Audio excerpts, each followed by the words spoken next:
So if you're stuck choosing between the OnePlus Nord CE6 and the Realme 16 Pro, here's the quick answer. The OnePlus Nord CE6 is the better all-rounder if you want raw power, insane battery life, and durability. It's running the Snapdragon 7's Gen 4, which performs better for multitasking and gaming, plus that huge 8,000 mAh battery can easily last over 2 days. And with IP66, IP68, and IP69 ratings, this thing is built like a tank. Now, if cameras matter more to you, the Realme 16 Pro is the clear winner.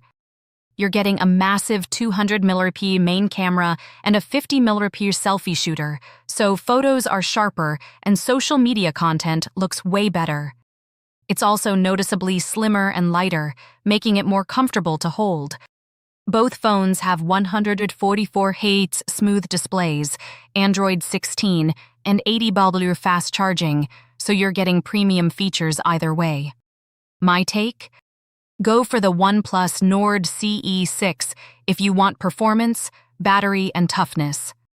Pick the Realme 16 Pro if you care more about photography and sleek design.